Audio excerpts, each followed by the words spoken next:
Patrick Le Yarrick, bonjour. Vous êtes député européen de la gauche unitaire européenne, gauche verte nordique. En tant que député européen, vous suivez tout particulièrement la situation de la Palestine, situation de plus en plus terrible. Les mots manquent un peu pour décrire ce qu'Israël fait subir aujourd'hui aux Palestiniens. On rappelle quand même 117 personnes qui ont été tuées par l'armée israélienne depuis la fin du mois de mars. Femmes, enfants, hommes, 13 000 blessés. 13 000 blessés, c'est tout de même un chiffre assez hallucinant. Et finalement, très peu de réactions internationales. On a l'impression que, plus que jamais presque, Israël semble bénéficier d'une espèce d'impunité totale, un peu sur la scène internationale. On est ici au Parlement européen. Oui, il y a une impunité. Il y a une impunité visible de la part du président nord-américain désormais, qui soutient le gouvernement d'ultra-droite israélien. Mais dans les instances européennes, il y a parfois des protestations, il y a parfois des condamnations, mais ça ne va pas au-delà. S'il n'y a pas maintenant des actes forts visant à appliquer le droit international, eh bien cette impunité va malheureusement continuer. Alors hier, la représentante, la représentante de la diplomatie européenne s'est exprimée sur cette question-là. Qu'est-ce qu'il en ressort? Qu'est-ce qu'il y a de nouveau finalement? Est-ce qu'il y a vraiment des choses nouvelles par rapport à ce qu'on est en train de dire là? Elle, Madame Mogherini, fait ce qu'elle peut. Elle parle à la fois pour la Commission et pour le Conseil, parce que son statut, c'est haute représentante de l'Union pour les affaires extérieures. Donc, elle fait ce qu'elle peut, mais ce qu'il manque, c'est une volonté politique du Conseil européen dans son ensemble, ou en tout cas d'une majorité de pays européens, et ici d'une majorité du Parlement européen, pour non seulement condamner, mais pour prendre maintenant des décisions qui visent à sanctionner l'État israélien. Quelles pourraient être ces décisions?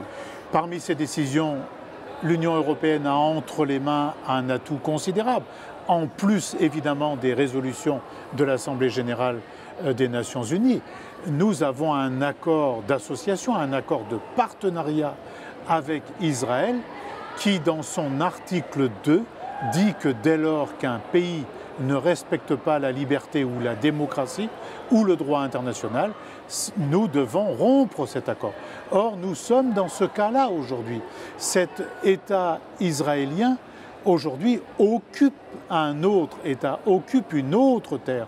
Cet État, en permanence, déclenche des violences, des guerres contre les populations palestiniennes et enferme une partie d'entre elles, 2 millions d'habitants, à Gaza, dans un enclos, dans une prison, dans laquelle aujourd'hui la santé, l'humanité des individus est mise en cause. Donc elle a toutes les raisons d'utiliser cette clause de l'article 2 pour rompre cela, parce qu'il n'y a pas de solution aujourd'hui sans des dispositions qui visent à arrêter le commerce avec Israël. Reconnaître un État palestinien, ça pourrait être aussi quelque chose d'important aujourd'hui? C'est une des questions, c'est qu'il faudrait que la France, que le président de la République française, sur la base des votes à l'Assemblée nationale et au Sénat, reconnaisse aujourd'hui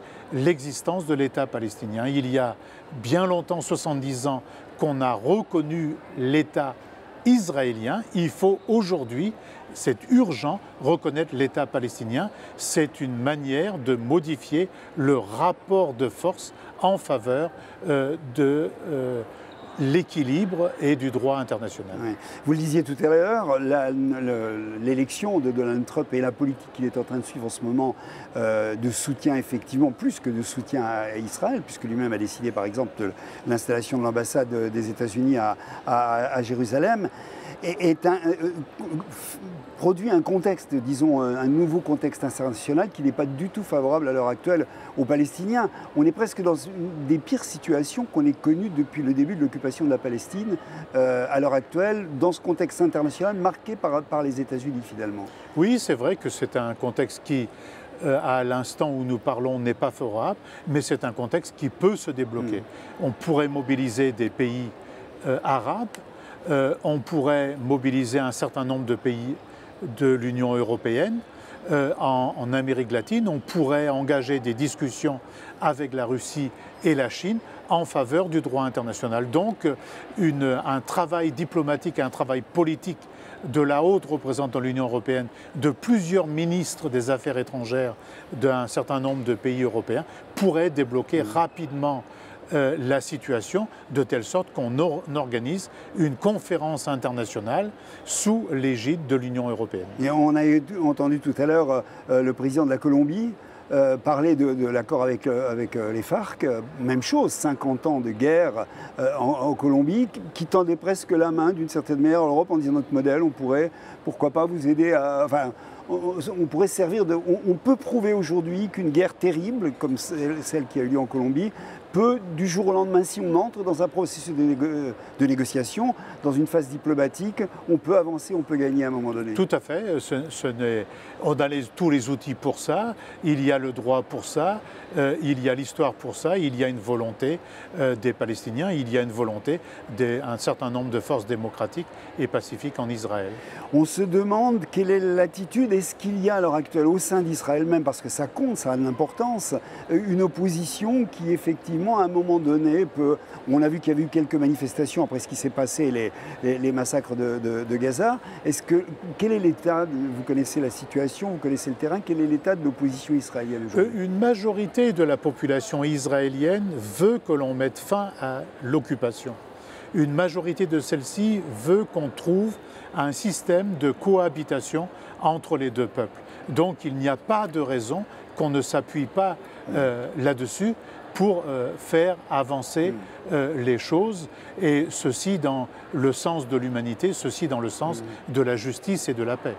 Encore une fois, l'Europe a un rôle à jouer dans cette affaire. L'Union européenne doit maintenant, c'est son rôle, prendre l'initiative, parce que ce ne sont pas les Américains qui le feront, puisqu'ils sont sortis pour l'instant, tant que M. Trump sera là, ils sont sortis pour l'instant des discussions qui existaient jusque-là et de leur rôle d'équilibre ou d'arbitre. Donc c'est à l'Union européenne de prendre des dispositions. Je crois discuter avec la Russie de cette question dans le cadre des enjeux au Proche et au Moyen-Orient, discuter avec la Chine qui jusque-là s'est très peu occupée de ça, et avec un certain nombre de pays arabes, dont l'Égypte, qu'il ne faut pas laisser aujourd'hui dans la situation de neutralité dans laquelle elle se trouve. Patrick Méharic, je vous remercie. Merci.